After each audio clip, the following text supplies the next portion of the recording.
When our child first transitioned, it was in 2019, and we were just beginning the process of getting connected with the community when everything shut down. And so a lot of our initial points of connection just dried up right away. She came out and transitioned socially when she was in 2nd grade. She started coming before the pandemic, but then once everything shut down, she was pretty socially isolated. We didn't really have connections with a lot of school friends or anything. And then Little Smiles started going twice a month during the pandemic. It was such a lifeline. Our child would come home from school and ask us from time to time, like, are there other kids like me, other gender expansive, non-binary, transgender kids? And we'd say, look, we know that it's hard.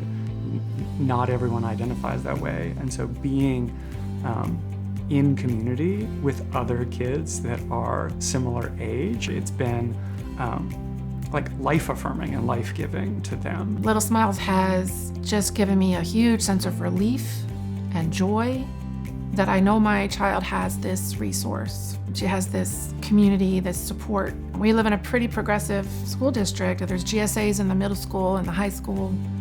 But elementary, it's like queer kids don't exist. There's nothing.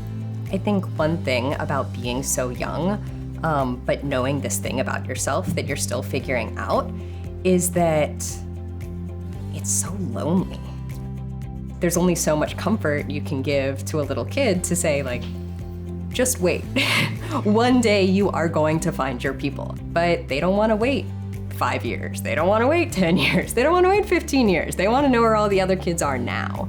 Resources like Little Smiles are very important for her to find her tribe, so to speak, her community, to know that she's not the only trans kid out there. We are very affirming at home, but it's not enough. She needs, especially with all the attacks in the news and everything that filters down to her, I need her to know there's a whole community out there supporting her. We have been very lucky to have strong support amongst our family and at the school where our child goes. In talking with other families, I know that that is not always the case. And I think in particular, if there is not as much school-based support that gender expansive kids are getting, SMYAL becomes a really important refuge and a really important resource and place for those families and kids to go to get the learning and support. And so I think in terms of supporting the wider community, there is a really important place for SMYAL to play. Well, I know that Little Smiles, the virtual sessions, are open for kids from anywhere, which is wonderful. It's like the silver lining of things going virtual. Because in a lot of places there's nothing locally for the kids. For Little Smiles to provide that, even outside this area, is really a wonderful resource. These things should grow. They should be accessible to so many kids around the DMV and virtually outside of the DMV. It is joy-bringing and it is exciting and it is so much fun to see our kid light up and run over here or run to the computer. I want more kids and more families to have access to that.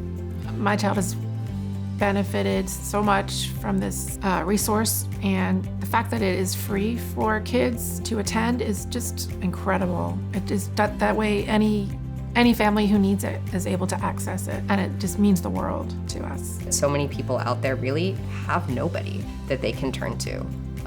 We all want to support our kids. We all want to see our kids thrive. We all want our kids to grow up to be, joyful, wonderful adults. A group like SMYAL is going to help all of us get there together.